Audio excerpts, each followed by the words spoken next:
Coming to you live from my unusually clean closet. It's usually not quite as well organized. And, I mean, is it beautifully organized? No. I mean, are these things in order? No. Are they pressed? No. But there's room enough in the floor of the closet that I can sit on a chair, and that's big for me. James, why is your closet so clean?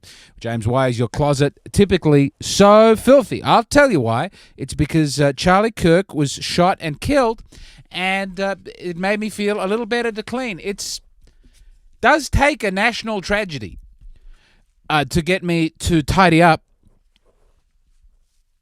It takes a national tragedy and people behaving obscenely in response to it to get me to tidy up the room. Boy, I don't like participating in current events. I leave that to other people. But this is a fairly grim time. The Emmys was on last night. Apparently, no one mentioned it. So it feels wrong not to mention it. You shouldn't execute people who disagree with you. Boy, I hope we can agree on that. Americans won't be seeing this, and Australians will be so steeped in it that they won't know that it's unusual. But I am seeing the Australian media coverage of the Charlie Kirk assassination, and there's just a couple of... Man, we get snide. We get real snide when there's a gun death in America. We love to say, look at that. A man spoke about how he wanted there to be guns, and now he has been killed by a gun. We would never be so silly as to do something like that in Australia, for we have no guns. And I just have no patience for this kind of frippery. America's a very violent country. That's why they have guns. They're a fierce and warlike people. And, when there's not a gun, or when there's a city where they've taken the guns away, there's still a lot of crime. There's actually a lot of crime from guns. The day before Charlie Kirk was shot and killed, someone was, a pretty Ukrainian woman was stabbed to death on a train. It's a violent country. Anyway. I didn't want to get into that. I was worried that I would just, my condolences to Charlie Kirk's family and Charlie Kirk fans and friends and people who knew him. And it's not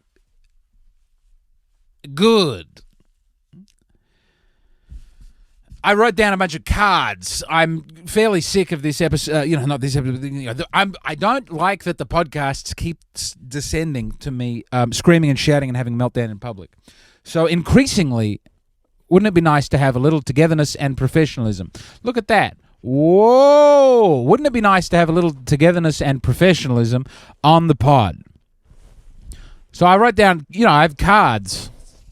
I have cards now, so we can move seamlessly from one thing to the other. And while you're listening to this in the gym or at the dishwashing station, or perhaps while you're cleaning up your closet,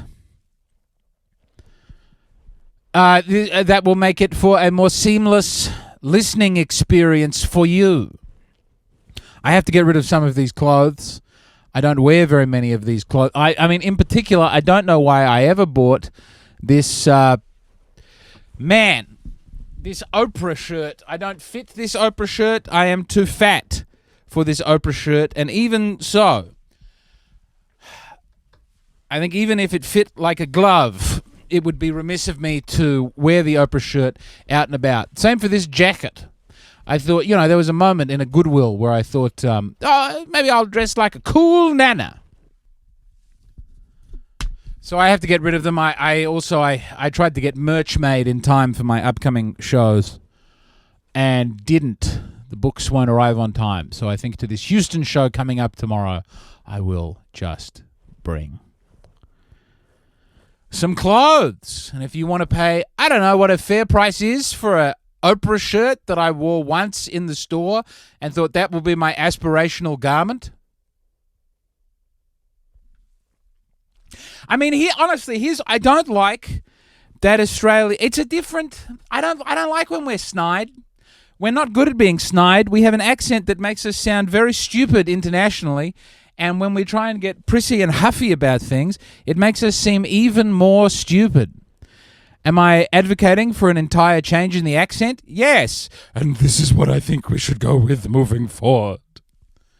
It's just, we're a very cosmopolitan people in Australia. And it's all big cities, and there's almost no one out in the bush. There are some people there, but, percentage-wise, it's not a lot. We've got 5 very overcrowded, 6 very overcrowded. Are we counting Hobart as well? We'll count Canberra.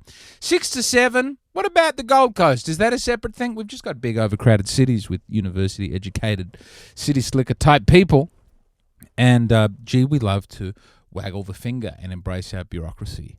And anyway, I'm sorry. The joy of the notes. To return to the notes, I will try to move some of these clothes disguised as merch at the upcoming show, which is in Houston, September 16. Other upcoming shows include, but are not limited to, I'll also try and get rid of these sunglasses. There was a time where I thought I would wear sunglasses on the podcast and buy a new pair of thrift shop sunglasses every episode, but I haven't managed to keep up with it. I will not be medicating.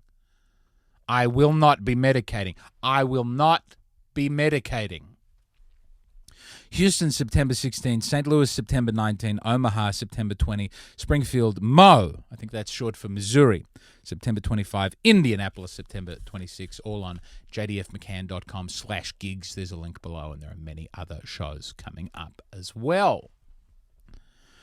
Here's a nice one on the I'm increasingly open to a closed life. Book of poems once a year, otherwise just disappear. Didn't mean for that to rhyme, but the poetry flows out of me like blood. Otherwise, not all tragedies are equal. A man being shot for speaking his mind and trying to convince people of his point of view on university campuses is obviously worse than the season being over for the Crow Boys and Notre Dame. Wow, I was really looking forward to college football filling the void after the Crow Boys went out in straight sets, but Notre Dame, slippy hands. Can't get that conversion. Thank you to everybody filling up the DMs, letting me know that the Crows and Notre Dame have buggered their seasons, respectively. I had noticed, but thank you. Thank you for getting into the DMs to tell me about that. It is a good reminder not to check the DMs, and also, a good reminder of how blessed I am. I don't think I've ever hopped in the DMs and made fun of someone for how their football team is doing. So I reckon I'm doing better than you in other aspects of my life. I don't want to be huffy and prissy about it in my Australian voice. But, glad that I could be a salve for you in what is, I'm sure, an otherwise difficult time. I'm listening to a lot of Ethiopian jazz and funk. Lots and lots of Ethiopian jazz and funk. Sorry, Thai rock and roll. Ethiopian jazz is my favorite genre of world music now. I played chess against George St. Pierre this week. I'm not really a CrossFit. I've gone back and watched some of his fights subsequent to that. What a gentleman. What a scholar. George St. Pierre. I liked him. Great guy. We exchanged small leads throughout, but eventually I really, it was down to 3 pawns on me, and he had 3 pawns, but they weren't connected. They were further down the board, and we each had a knight. His king was more engaged, but I had I think, winning position. And everyone in the green room stopped to watch as we were playing. This was happening in the green room at the Comedy Mothership. And then I took with the pawn instead of the knight. I got a little greedy and thought I'd have a run home. And I didn't. So it was a draw. Proud to have a draw with George St. Pierre. I'm currently playing at around the 1,200 to 1,600, depending on if I've been drinking. And I'd like to improve the chess. Will I? You can get stuck in playing blitz chess on your phone rather than improving the fundamentals and working on, opening and end game and mid game and all the man. It's hot in the closet. I can see why so many people want to get out of it. I've been thinking about the seal of approval, the James Donald. Here's how I think you can make money. This is what Oprah did. rather than make something. Obviously, Oprah was making something, but a big part of the Oprah brand was that she would put it in the book club. She'd give it the seal of approval. And she was, it was a big thing to get the Oprah seal of approval. And I think we've lost that as the gatekeepers have disappeared, haven't we? I think we have. So maybe that's something that I could, you're thinking, what would I'd like to listen to something. I'd like to eat something. I'd like to go somewhere if only there was a reliable seal of approval. So introducing, and I'll work on this at a later time, I'm sure, but the James Donald Forbes McCann Catamaran Plan seal of approval. And see, there, if I have seals of approval, I just have to enjoy something and give it a seal. I don't actually have to make something on my own. It's easy. It helps other people. It sounds cool. It could be a seal. Like it could be the animal a seal. They could put a seal on their product. Franny and Zooey. That's got the James Donald Forbes McCann seal of approval. I read that. That's probably the best book I read this year. Yes, I'm a teenage girl. Yes, I'm a precocious high school woman. Girl. I loved Franny and Zooey. I don't know if maybe it's Zoe. I've been saying Zooey. That's got the seal of approval. They don't have to be new things. They don't even have to be things. It's my seal. I'll approve what I want. Swimming. Swimming has the seal of the act of swimming, going for a swim. That's got the seal of approval. If ever I find a pair of socks I really enjoy, that'll be getting the seal of approval. I don't think I've ever had a pair of faultless socks where I go, yeah, that does just what I need. Gee, I hope I don't have to get into the sock manufacturing game. I think that'd be more trouble than just finding out about the socks, if you know some. I have a big man's foot. I don't like it being too pressurized around the ankle, but I also don't like it falling down. I like there to be, I don't like that seam. I like when there's a seam on the top and it presses into the toes. I don't like that. I don't like them to be itchy. I don't like them to change very much over time. I don't like getting a hole in them. If there are socks, please find a way. If that would get the seal. The Blondie Way obviously gets the seal. Faux Real get the seal.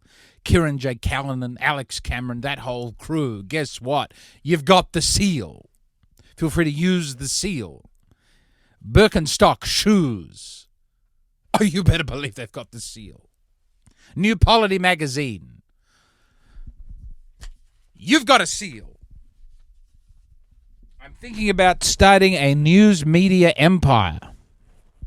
I don't have the skills, I don't have the capital, I don't have the inclination, but I'm thinking about it.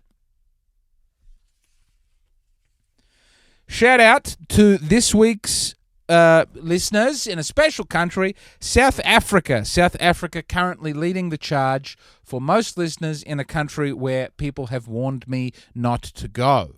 So congratulations, South Africa. Of all the countries that people have warned me not to go, you are, apart from the United States, you are the country in which I am most popular. So shout out to 6 people in Cape Town, 2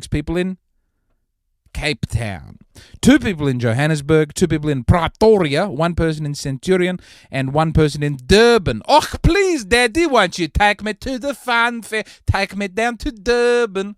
12 people in South Africa. Is that enough for me to come and do a show against other people's urgings in South Africa? No, it's not. But if you work hard, people of South Africa, I'm sure something can be achieved. Who wouldn't want to see a man fumble his way forward in a hot closet? We have 2 listeners in Iraq and 2 listeners in Israel. Those are the next 2 countries in the leaderboard of places that people have warned me not to go. 1 listener in Afghanistan and 1 listener in Palestine. Excuse me, bumping the camera. Very happy to come and do a show. Hello to our Gaza listener. Hope you're doing all right. I know you've probably got other stuff going on than telling people about this podcast. But I just want all those places to know 12 is currently the number to beat.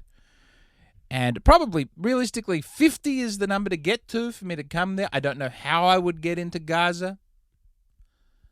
I think people keep trying and getting arrested. But I can honestly say I will give it a crack should you lead the tables. Finished a screenplay this week. It's called The Clown Joke. I have to edit it because I've since found out there are sort of industry regulations about depicting a certain act of despair. I'm told even if you say the name of this act, that's bad for you, but I'm sure we can all put it together on our end as to what that act might be that's repeatedly depicted in The Clown Joke. So you just have I've rewritten that sort of carefully. The word learnings, I don't like it. I do not like the word learnings. We have the word lesson. That's it. That's all of the yes. To return once again to Charlie Kirk shot and killed. I didn't watch a lot of Charlie Kirk just because I think he started to have his blow up after I had kids, and I basically children render you sort of, you've got to give some things up, and I gave up paying attention to affairs of state. I'll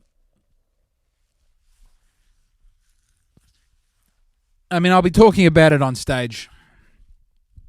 I'll be talking about it on. So I don't want to talk about it now. But gee, feels like people should talk about it, and it's fairly grisly. All right.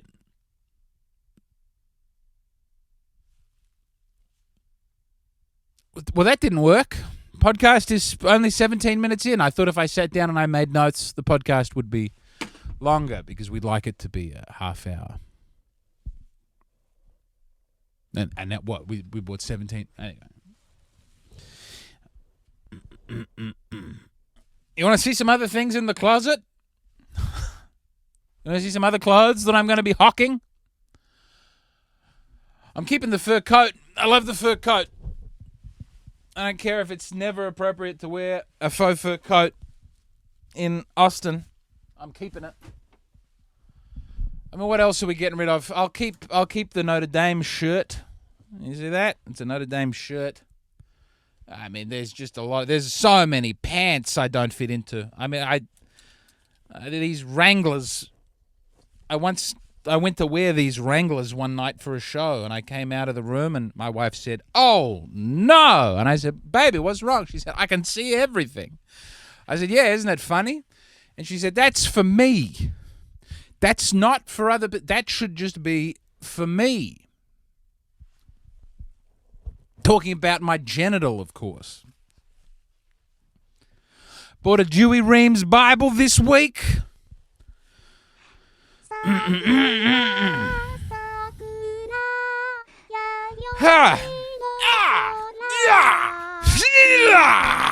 What would actually be involved in making a news empire? I've heard nice things about Cape Town. I've heard fewer nice things about Johannesburg. I think I'm ready to chop off all of my hair. Joseph Green. Howdy. With us for at least 10 minutes before I drop him off. How long have you been in America for this time around? 5 days. You've seen Portland? I've seen Portland. I've seen Los Angeles. I've seen Austin, Texas. But you've been to America before? I have. I lived here once upon a time. How long? 3 years. Wow. Yeah. Oh, so this is all old hat to you. No, it's not. New York, I lived in New York for 3 years, and New York feels like not America compared to the rest of America. America's got 3 cities. Yeah. New York. Uh-huh. New Orleans. Yeah. Everything else is Cleveland. It's an old, beautiful, I forget whose joke that is. What a classic. It's a zinger.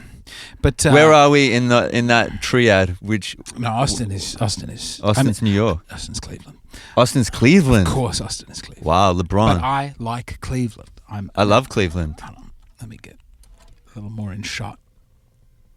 You leaning back on your chair to get in shot. Maybe I'm getting out of shot. I'm getting a little more relaxed. Yeah, you got to lean in. You've had a night on the town. Yeah. Takeaways from the Austin comedy scene so far. Wow, it's rowdy, cool place. Hey? I've been here for like 2 minutes. I went the Velveteen, Velveeta Room. You the came Velveeta to Powerbomb on Mondays at the Velveeta Room, the show that I'm What a running with great Sweet place. Eve Ellenbogen. Well run, James. And then, but my They're induction. great guys. They seem it. They're great guys. There is a sort of a gay, I think, Egyptian man there who's always touching, and I love him. Yeah, I kissed his hand when I met him. Oh, he would have loved that. You got to be careful. The feeling was mutual. He'll kiss you right back. And he didn't, but maybe he's just laying the foundations for what could, ensue. I believe. The first I got here last night. I saw Louis C.K. Get out! I didn't get to go. I wanted to go and see Louis, and I didn't manage person it. I saw in Austin. How was he? He was Louis C.K. He was great. Did you see him backstage? You saw him on stage? No, I saw him on stage. Okay, so the dick remained. The dick remained intact. Intact and inside. He did announce he would sign penises if they were presented to him.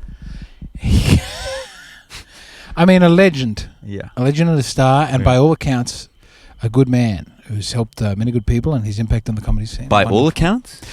Well, many accounts for sure, but maybe I would say outside of the New York Times, sure, the accounts of course. I've read are uniformly positive. That's great. But I never got to meet him. I haven't got to meet him. Really? And the other one is Bill Burr. And I would so love to meet Billy Burr. Of course. But I got to meet Dave Chappelle.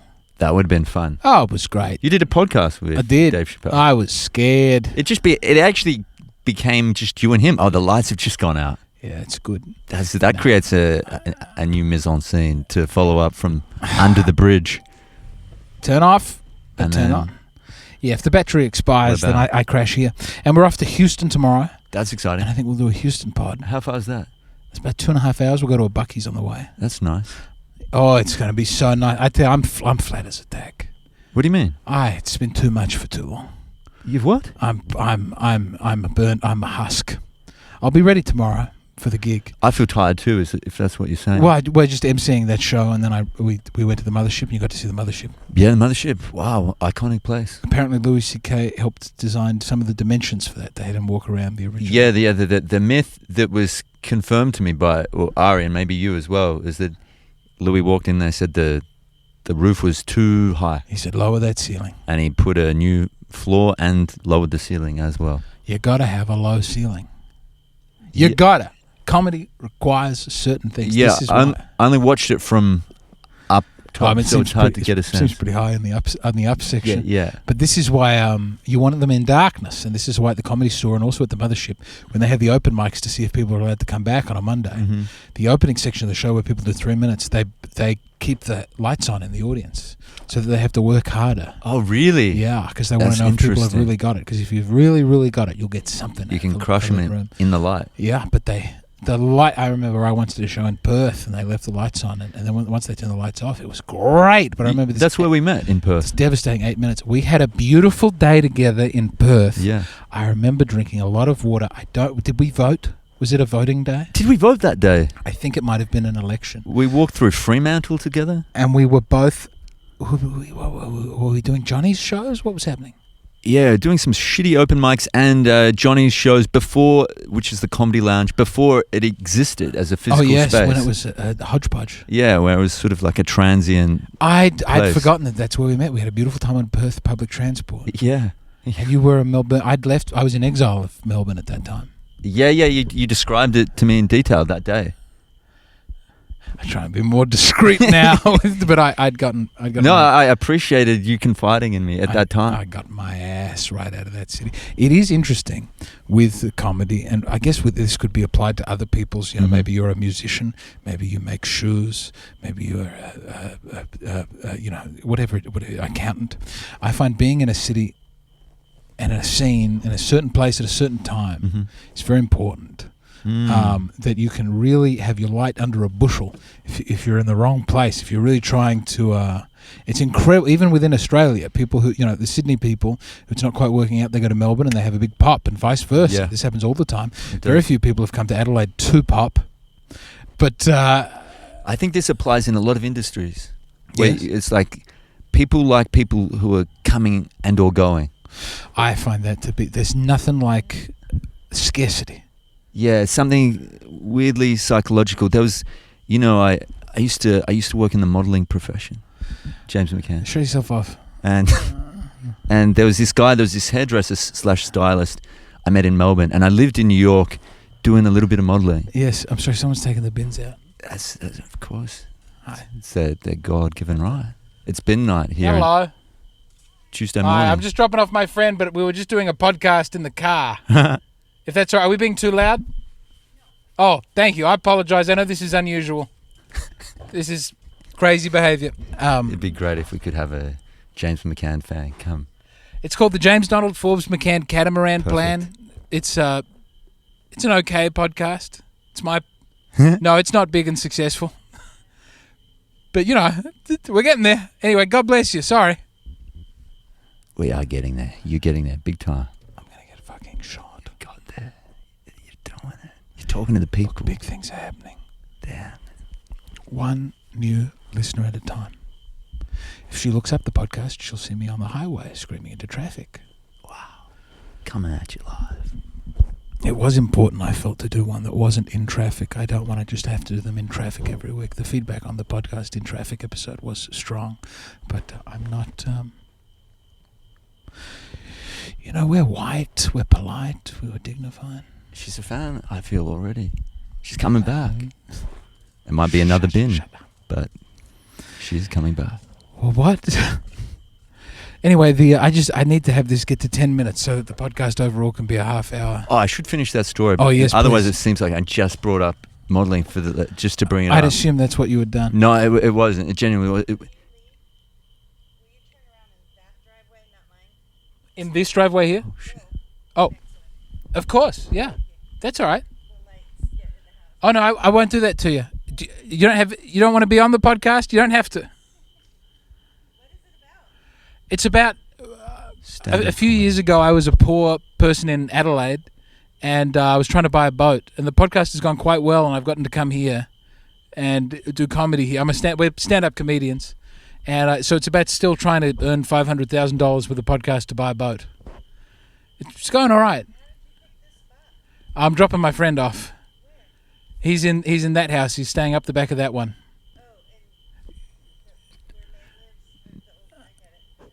Oh yeah. Sorry, it's not a great name. It's a great name. It's the James. Well, it's not easy to search. The James Donald Forbes McCann Catamaran Plan. It's a great name. Well, I appreciate it. You too. God bless. Wow. I love America. What a sweet lady. Hard to tell in the dark, but She seems sweet. She was very good about that. yeah, she was. She was. I mean, if two punk kids showed up at my driveway doing a podcast, I'd blah blah. We don't call 911. Bippity boppity. Blah blah. Sorry, you're a model. Ah, damn. But the point of the story is there's this stylist could get no work in Australia. Yes. Zero work. But he'd done one shoot with this model who was a big model in America, but from Dandenong. Yeah. Androgynous person. And he came, visited New York, and I said, hey, the fact that you've worked one time with that guy Yeah. in Dandenong, which is an outer suburb in Melbourne, Australia, people love this guy in America, so they'll love that. Yeah. So he came to America, he showed some people, I've worked with this guy. They're like, that's amazing, you must be big time in Australia. So they put him on jobs in America. But then when he went back to Australia, he'd had no work there previously. Oh, but all of a sudden, Bah, he's like running the Melbourne Fashion Fest. you got to go away to come back. Exactly. And this is the James. By the way, the Dandenong. It's fine. The Dandenong Ranges. It must be said, and people just look up Olinda. Everybody, Beautiful check place. out Olinda. Olinda really stayed with me if I was going to go back to Melbourne ever. Wow, when were you in Olinda? I would do day trips. I would just drive out Yeah, to it's a Dandenong beautiful Ranges place. and drive around Olinda. But I was in Kew in Melbourne. You lived in Kew? I adore Kew. Oh, you adore it. I adore Kew. The Adelaide of Melbourne. What inspired so much affection for the suburb of Kew? The hills. The hills of Kew. Well, it's one of the places you can be close to the city, and you can get up on. There's a little topography in Kew. That is true. In Near a the way- Yarra Bend, is that where you Yeah. are? Well, that's sort of yes, because Uh-huh. during COVID we were locked in there, and we would walk up Gladstone. You were Street. in Melbourne in COVID. Well, yes, until the second big lockdown. And then Dan Andrews was going, it's 6 weeks we're going to lock down. And in South Australia, where we're from, and I still had a driver's license because I hadn't bothered to update it, Uh-huh. they said it's 2 weeks for people in, when you come from interstate, it's 2 weeks. So Yeah. I thought, good golly gosh, we'll go the 2 weeks. We'll have 4 weeks in the sun. And we loaded our family into the car and we just drove all night. My wife was pregnant with our second child at that time. And we had How pregnant was she? Quite. Quite. We had to leave the doctor who was going to deliver the next child. We'd done all the meetings. Vaginal Lionel. Yeah. Because he's good at VBACs. He's a Rhodesian. South African man. Yeah, and I remember, Rhodesia. That gets very pernickety. But, excuse me. But it was Black Lives Matter. And Mid 2020, Yeah, yes. we had a good conversation about that. But I cannot. He did not end up delivering our child. But if you could find Vaginal Lionel, I'm told he's the very best. He'll do breach. Wow. He'll do breach. The second baby was born in Adelaide? Second and Yes. third. Now where are you going now? What are you going to do? What am I doing? I've been in Portland, and now I'm going to Houston with you. Yes. And then I'll be in LA for a bit. I'm doing a 3-day workshop with a guy called Dr. Brown. Phil. Yeah, Phil Burgess. Did you ever hang out with Phil? No. Phil was going to be in a musical of mine at one point. Really? Yeah, he was going to be a stand-in. That's so fun. That's a bit of fun. I didn't know he was doing a workshop. Where's the workshop? In LA? It's in LA. Tell him I love him. He may not remember me. That was one of the most important creative, it would have been 14 years ago. Is that where you met your now wife? Well, that was about 8 years ago at a different festival, but I remember he came to Adelaide. Ah. He was doing the Fringe in the old Tuxedo Cat. It was it might have been 14, 15 years ago. Oh, wow. I saw his first Dr. Brown show in Australia. Wow, that was And I quite went back successful. a second time and a third time. I must have seen it 6 times. Really? I don't know how many times I went. I was so infatuated. And he was so funny. He's really got it. He's an amazing And artist. it must be said afterwards, however, that there were many, and we'll just have this bit in darkness, who cares? But so many people in response to that show went and did the Gaulier route. Yeah, well, that's why I left my last job to go to clown school. Oh, you were a Gaullierian? Yeah. How was Gaulier? Well, I was working. Gaulier, by the way, is the leading French clown instructor. So, yeah, who's now stopped teaching, in fact. Non. Yes. Ah. But I was working, as I told you before, at the Supreme Court, working on this mushroom lady trial. And 6 months into the trial, We'll get a little more light. We'll get a little more light up in here. So I don't know if you knew this about me. It took me 18 years to finish a law degree. Many such cases. You and Amos Gill both. Too many years to finish, but I finished it, and then I got a job at the Supreme Court, which I didn't think I'd get. I just applied because you have to apply to keep your Centrelink, to keep your what do they call That's it? crazy. Yeah, your dole money. Your dole money. They would call it welfare. Welfare. You have to apply for jobs. So I applied for jobs I didn't think I would get, and then I got it, and then had to. You worked the mushroom lady case. Well, then I quit though, and said I'm going to go to clown school. I've had enough. I've worked on 7 murder trials. It's too much. I got to get back into comedy. Did he hit the gong for you? Huh? Did you get gonged by Gaulier? I'm told you stand there Well, and try and be funny, and he hits a gong. I didn't even get into Gaulier. What? A school that will accept anyone. Well, it's complicated. It didn't line up. There was another school in Europe called Spy Monkey. A great teacher, Aitor, and many clowns were like, well, Gaulier's not teaching, go with this other guy. So then I went with Spy Monkey, Aitor, and also in that neck of the woods. But spent a month there and then came back. Can I tell you my favourite Gaulier story? Sure, please. There's a woman who was training with him to be a clown, and he would say to her, "You are not fuckable." Wow. He hits a gong when you're not being funny. Yeah. Hit the gong, he'd go, "You're not fuckable." You bang. The next day, "You're not fuckable." And on graduation day, he went up to her and quietly said, "Let me tell you something. You are extremely fuckable. Tell the people where they can find you and what you've got going on. Thank you, James. What have I got going on? You can find me at Mr. Joseph Green on all social media platforms. And if you're in Australia, I'll be doing a show, Mushroom Lady and Me, next year. About working Is on that really what it's called? Yeah.